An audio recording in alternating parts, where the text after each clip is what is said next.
अस्सलाम वालेकुम। मैं हूं शेख अफजल और आज मैं आपके साथ पालक के पकोड़े बनाने की रेसिपी शेयर करूंगा कि दोस्तों पालक के पकोड़े आप क्रिस्पी क्रंची किस तरह से बना सकते हैं बिना बेकिंग पाउडर के, बिना सोडे के। किस तरह से पकोड़े आपके सॉफ्ट भी बनेंगे और क्रिस्पी भी बनेंगे, आज की वीडियो में आपको बताऊंगा। और पकोड़ों को लेकर एक दो टिप हैं उसके बारे में भी आपको बताऊंगा। और इसी वीडियो के अंदर पकोड़ों के साथ एक चटनी बनाई जाती है, थोड़ी पतली सी चटनी होती है जो कि बहुत ही मज़ेदार होती है, उसके बारे में भी इंशाल्लाह आज की वीडियो में आपको बताऊंगा। तो एक ज़बरदस्त किस्म की रेसिपी है, आप ज़रूर ट्राई कीजिएगा।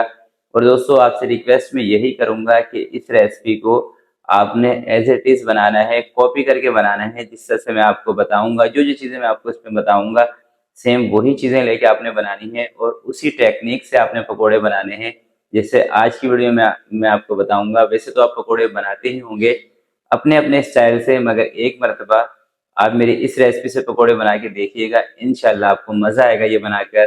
तो फिर बिना टाइम ज़ाय किए चलते हैं आज की ज़बरदस्त रेसिपी की तरफ और इसको बनाना स्टार्ट। बिस्मिल्लाहिर्रहमानिर्रहीम। तो सबसे पहले दोस्तों इसकी हम चटनी तैयार करेंगे। तो 2 चम्मच मैंने इमली के लिए थे, जिसको पानी में भिगो के इसका पल्प निकाल लिया है, गुठलियाँ साइड पे कर दी हैं। 1 अदद इसके अंदर टमाटर शामिल करेंगे मीडियम साइज़ का। 2 अदद इसके अंदर दोस्तों हरी मिर्चें जो कम तेज़ वाली हैं ये मैं शामिल कर रहा हूँ। थोड़ा सा धनिया, अगर आपके पास पुदीना हो तो आप थोड़ा सा पुदीना भी ले सकते हैं। आधा चम्मच चिली फ्लेक्स का और आधा चम्मच इसके अंदर मैं नमक का शामिल कर रहा हूँ। साबुत ज़ीरा ये भी आधा चम्मच, और थोड़ा सा इसके अंदर पानी भी शामिल कर रहे हैं क्योंकि ये चटनी हमें पतली बनानी है थोड़ी सी। तो चटनी को जब पीसने के बाद इस कंडीशन में आ जाएगी, इससे ज़्यादा अगर आपको पतली करनी हो तो आप इसमें पानी और ऐड कर सकते हैं। अगर आपको नमक कम लगे इसका तो आप नमक भी ज़रा से इसके अंदर और ले सकते हैं। वैसे इंशाल्लाह नमक इस हिसाब से आप बनाएंगे तो बराबर रहेगा। अब चलते हैं दोस्तों अगले स्टेप की तरफ। अच्छा, 1 पाव दोस्तों मैंने पालक ली थी 250 ग्राम। साफ़ करने के बाद, धोने के बाद ये तकरीबन 200 ग्राम बची है। ठीक है, पालक वाले पकौड़ों के अंदर एक मसला दोस्तों आता है कि एक तो ये क्रिस्पी नहीं बनते और दूसरा इसके अंदर ऑयल बहुत ज़्यादा चला जाता है। तो ये दोनों टिप इंशाल्लाह आज की वीडियो में आपको बताऊंगा, आपने एंड तक ये रेसिपी देखनी है। 1 अदद इसके अंदर आलू कटिंग करके ऐड कर दिया है, 2 अदद प्याज, 2 अदद हरी मिर्चें, थोड़ा सा नमक आधा चम्मच, और 1 चम्मच इसके अंदर मैं चिली फ्लेक्स का शामिल कर रहा हूँ, और आधा चम्मच साबुत ज़ीरा इसमें शामिल कर रहा हूँ। धनिया कूटा हुआ 1 चम्मच इसके अंदर दोस्तों मैं शामिल कर रहा हूँ। और सबसे ख़ास चीज़ है ना इस रेसिपी की, यह है अनारदाना। तो अनारदाने का इस्तेमाल लाजमी कीजिएगा इस रेसिपी में, इंशाल्लाह आपको मज़ा आएगा। और अदरक और लहसुन का पेस्ट इसके अंदर मैं शामिल कर रहा हूँ 1.5 चम्मच। अदरक और लहसुन का पेस्ट थोड़ा सा वैसे मैं ज़्यादा ही ले रहा हूँ। और कसूरी मेथी खुशबू के लिए 1 छोटा चम्मच इसके अंदर मैं शामिल कर रहा हूँ। अगर आपको पसंद ना हो तो आप इसको स्किप भी कर सकते हैं। अच्छी तरह से इसको मिक्स कर देंगे और आप हो सके तो इसको 5 से 7 मिनट के लिए छोड़ दें, ताकि पालक और जो दूसरी प्याज आलू हैं ये अपना पानी छोड़ दे। क्योंकि दोस्तों पालक ऐसी सब्ज़ी है ना, इसके अंदर पानी बहुत ज़्यादा होता है। तो जब भी आप पालक के पकोड़े बनाएं तो कोशिश किया करें कि इसके अंदर पानी का इस्तेमाल कम किया करें, क्योंकि जब आप बेसन बहुत ज़्यादा पतला कर देते हैं ना तो फिर उससे होता ये है कि जो पकोड़े हैं आपके बहुत ज़्यादा ऑयली हो जाते हैं। तो इसके अंदर मैंने 2 चम्मच देखिए मैदे के शामिल किए हैं और 1 कप अभी इसके अंदर मैंने बेसन का शामिल किया। ठीक है, पहले अच्छी तरह से इसको मिक्स कर लेंगे, और अगर आपको लगे कि बेसन कम है तो आप इसमें और भी ले सकते हैं। क्योंकि दोस्तों पकोड़ों के अंदर अगर बेसन बहुत ज़्यादा भी होता है ना तब भी आपके पकोड़े क्रिस्पी नहीं बनते, ठंडे होने के बाद नरम पड़ जाते हैं। तो बेसन इतना रखा करें कि सब्ज़ियाँ हल्की हल्की सी नज़र आया करें, क्योंकि ज़्यादा बेसन ऐड करने से पकोड़े मज़ेदार नहीं बनते, ज़्यादा सब्ज़ियाँ अगर हों तब पकोड़े मज़ेदार बनते हैं।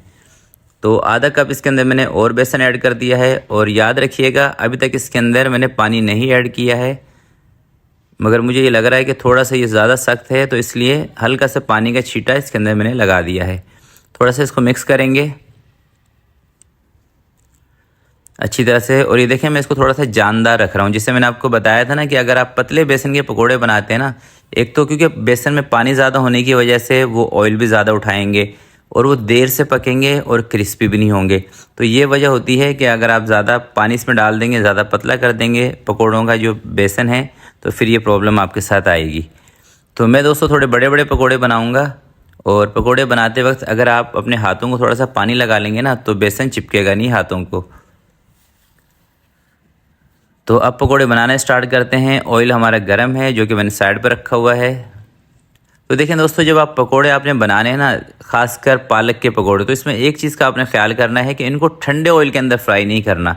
थोड़ा सा ऑयल का टेम्परेचर तेज़ होना चाहिए। अगर आप ठंडे ऑयल के अंदर इनको फ्राई करेंगे तो फिर बहुत ज़्यादा इसके अंदर ऑयल भी चला जाएगा। और दूसरा हो सकता है कि ये पकोड़े आपके ऑयल में जाके बिखर भी जाएँ, क्योंकि जब आप बेसन का इस्तेमाल कम करते हैं, सब्ज़ियाँ ज़्यादा होती हैं, और उस टाइम पे अगर आप इसको पकोड़ों को हल्के ठंडे ऑयल के अंदर फ्राई करेंगे, फिर ये ऑयल के अंदर जाके टूट जाते हैं। तो इस चीज़ का आपने ख्याल करना है।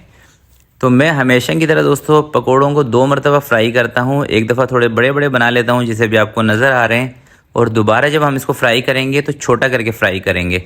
तो दोस्तों ये वो टेक्निक है कि एक मरतबा जब आप पकोड़ों को बड़ा करके फ्राई करते हैं, दोबारा से उसको फुल फ्राई करते हुए छोटा करते हैं, तो इस टेक्निक से एक तो पकोड़ा आपका क्रिस्पी बनता है, दूसरा पकोड़े के अंदर आपको सॉफ्ट करने के लिए इसके अंदर बेकिंग सोडा या बेकिंग पाउडर का इस्तेमाल नहीं करना पड़ता। तो ये देखें, जो बड़े बड़े हैं उसके एक में से 2 या एक में से 3 कर लेंगे हम इस तरह से। और इस तरह से दोस्तों आप हाफ़ फ्राई करके रमज़ान मुबारक के अंदर पहले से भी करके रख सकते हैं। इफ़्तार के टाइम में अगर आपके पास टाइम कम हो तो आप इसको फटाफट से थोड़े से तेज़ गर्म ऑयल के अंदर डाल के इसको फटाफट फुल फ्राई कर सकते हैं, और इससे पकोड़े क्रिस्पी भी बनते हैं। और हाफ़ फ्राई करने का जो मेथड है ना दोस्तों, ये ज़रूरी नहीं है कि आपने इसको कोई 1-2 घंटे पहले ही करना है। आप इसको 4-5 घंटे पहले भी करके रख सकते हैं, कोई मसला नहीं है। और जब आपने इनको फुल फ्राई करना है ना, उस वक्त एक चीज़ का ख्याल करना है कि ऑयल का जो टेम्परेचर है ये थोड़ा सा तेज़ होना चाहिए। यानी कि जिस टेम्परेचर पर आपने इनको हाफ़ फ्राई किया था उससे भी थोड़ा सा तेज़ टेम्परेचर होना चाहिए। अगर आप ठंडे ऑयल के अंदर इनको फ्राई करेंगे तो फिर बहुत ज़्यादा इसके अंदर ऑयल भर जाएगा, क्योंकि दोस्तों इसके अंदर पालक का इस्तेमाल हमने ज़्यादा किया है इसलिए। क्योंकि पालक के पकोड़ों के अंदर ये मसला आता है कि इसके अंदर ऑयल ज़्यादा हो जाता है। तो पकोड़ों को ज़्यादा ऑयल से बचाने के लिए आप इस तरीके से बनाएंगे तो इंशाल्लाह आपको बहुत बेहतर रिज़ल्ट इसका मिलेगा। तो जैसे ही आपको लगेंगे पकोड़े आपके क्रिस्पी हो गए हैं, कड़क हो गए हैं, तो उस टाइम पे आप इसको बाहर निकाल लें। मगर बाहर निकालने से पहले जो मैं हमेशा आपको एक बात बताता हूँ कि आपने लास्ट के जो 20-25 सेकेंड है ना, उसमें आप आंच को तेज़ कर लिया करें। क्योंकि दोस्तों कोई भी चीज़ जब आप फ्राई करते हैं ना, और जब उसकी लास्ट में आंच को तेज़ कर लेते हैं आखिरी टाइम पर, तो जितना उसके अंदर एक्स्ट्रा ऑयल होता है ना, वो सारा छोड़ देती है वो चीज़। चाहे कोई भी हो, चाहे पकोड़े हों, समोसे हों, कचौरियाँ हों, कोई भी इस तरह की चीज़ हो, तो उसके अंदर जो एक्स्ट्रा ऑयल होता है वो निकल जाता है। तो ये देखें दोस्तों, ये है हमारे पकोड़ों का फाइनल लुक, और ये है हमारी चटनी मज़ेदार। तो इस चटनी के साथ अगर आप ये पकोड़े सर्व करेंगे तो मुझे उम्मीद है इंशाल्लाह आपको बहुत ही मज़ा आने वाला है ये पकोड़े बनाकर। तो आज की वीडियो के लिए दोस्तों इतना ही। वीडियो अच्छी लगे तो प्लीज़ इसको ज़रूर लाइक कीजिएगा, अपने दोस्तों के साथ शेयर कीजिएगा। आपसे मिलते हैं किसी नेक्स्ट वीडियो में। तब तक के लिए मुझे दीजिएगा इजाज़त। अपना बहुत सारा ख्याल रखिएगा, अपने वालिदैन का ख्याल रखिएगा। अल्लाह हाफिज़।